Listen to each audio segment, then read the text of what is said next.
ایک اسپیک کے معزز سامعین و ناظرین السلام علیکم دوستو، یہ عجیب و غریب کہانی ایک ایسی عورت کی ہے جو اتنی خطرناک ہے کہ اسے عورتوں کے بجائے مردوں کی جیل میں رکھا گیا ہے، جہاں اکثر مرد قیدی اس سے ڈرے سہمے ہی رہتے ہیں۔ اس کا نام ہے اسٹیبلس کرنزا۔ یہ آسٹریلیا میں قید ہے، لیکن یہ جیل میں پہنچی کیسے؟ تو آئیے جانتے ہیں ماضی میں۔ دوستو، اسٹیبلس میکسیکو میں پیدا ہوئی تھی۔ اس کے والدین بے حد امیر تھے۔ یہ بہت ذہین و فتین قسم کی اسٹوڈنٹ تھی۔ جب اس نے ہائی اسکول پاس کیا تو اس کے والدین اس کو یورپ لے گئے۔ اسپین اور جرمنی میں رہنے کے بعد یہ لوگ آسٹریلیا میں سیٹل ہو گئے اور اسٹیبلس نے یہیں یونیورسٹی میں ایڈمیشن لے لیا۔ اس عورت نے ایک آئس کریم پارلر کھول لیا۔ یہ ہمیشہ سے بزنس کرنا چاہتی تھی۔ امیر اور ذہین ہونے کی وجہ سے وہ کسی کی نوکری کرنا کبھی پسند نہیں کرتی تھی۔ لیکن دوستو، اس ذہین اور پڑھی لکھی لڑکی کی آگے کی کہانی حیران کن ہے۔ 2008 میں اسٹیبلس کی ملاقات الگر اولز نام کے ایک آدمی سے ہوئی۔ کچھ ہی عرصے کے بعد ان دونوں نے شادی کر لی۔ یہ دونوں شروعات میں تو بے حد خوش تھے، لیکن پھر ان کے جھگڑے سٹارٹ ہو گئے۔ اولگر اپنا زیادہ وقت گھر سے باہر گزارتا تھا۔ اسٹیبلس کو یہ بات بری لگتی تھی اور ان کا جھگڑا پھر شروع ہو جاتا۔ کچھ ہی عرصہ برداشت کرنے کے بعد اسٹیبلس نے اولگر سے طلاق لے دی۔ وہ اب مزید اس کے ساتھ رہنا نہیں چاہتی تھی، لیکن یہاں ایک اور مسئلہ ہو گیا۔ اس کا سابقہ شوہر جو پہلے اس کے گھر میں رہتا تھا، طلاق کے باوجود گھر چھوڑنے سے انکار کر گیا۔ اب یہ اسی کے گھر میں رہ کر اسے تنگ کرتا۔ یہ ہر وقت اس کا مذاق اڑاتا رہتا تھا۔ کچھ عرصے تک اس نے برداشت کیا، مگر ایک دن اس کی برداشت ختم ہو گئی۔ اولگر صوفے پر بیٹھا ویڈیو گیم کھیل رہا تھا کہ اسٹیبلس نے اس کے پیچھے کھڑے ہو کر اس کے سر پر گولیاں چلا دی۔ وہ اب اسے اس کے تمام برے سلوک کے جواب میں قتل کر چکی تھی۔ وہ اب اس ڈیڈ باڈی کو چھپانے کی فکر میں تھی۔ ایک دن اسی فکر میں گزر گیا اور پورے گھر میں ہلکی ہلکی بدبو پھیلنے لگی۔ اس کا گھر اس کے آئس کریم پارلر کے عین اوپر بنا ہوا تھا۔ اس نے اب ایک اور دل دلانے والا کام کیا۔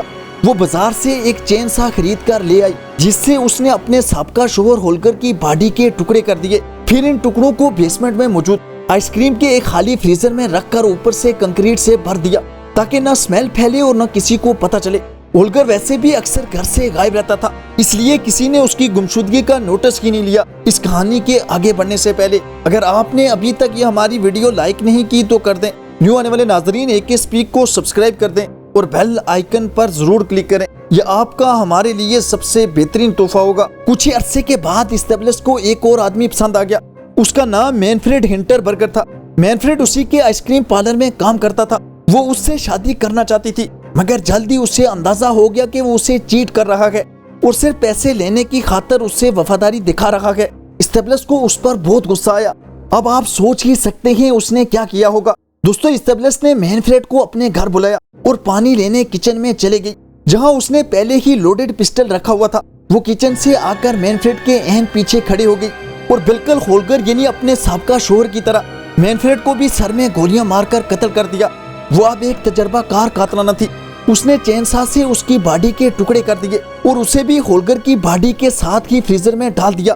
وقت گزرتا گیا اور دو قتل کر کے بھی اسٹیبلس نارمل ہی رہی۔ اس کا پارلر چلتا رہا اور کسی کو کچھ نہ پتا چلا، نہ کسی کو شک ہوا۔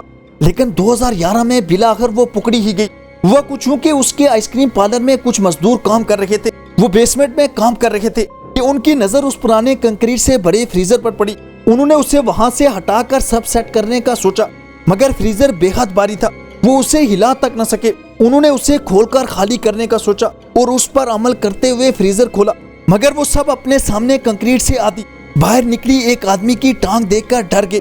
انہوں نے فوراً پولیس کو کال کی اور پولیس آ گئی۔ اسٹیبلس اس وقت وہاں موجود نہیں تھی۔ اس کو پولیس ریڈ کی خبر ہو گئی اور وہ ٹرین میں سوار ہو کر اٹلی بھاگ گئی۔ لیکن کچھ ہی دن کے بعد اسے اریسٹ کر لیا گیا اور یہ انکشاف ہوا کہ اب وہ ایک اور شخص سے شادی کرنے والی تھی، جو ایک میوزیشین تھا۔ اس کی قسمت اچھی تھی کہ وہ فریزر میں بند ہونے سے بچ گیا۔ پکڑے جانے کے بعد اسٹیبلس بہت زیادہ وائلنٹ ہو گئی۔ اس کے جرم اور وہ اتنی خطرناک تھی کہ اسے مردوں کی جیل میں رکھا گیا، کیونکہ وہ کسی سے نہیں ڈرتی تھی۔ امید ہے آپ کو یہ کہانی دلچسپ لگی ہوگی۔ خوش رہیں اور خوشیاں بانٹیں، یہی اس عارضی زندگی کا حسن ہے۔ شکریہ۔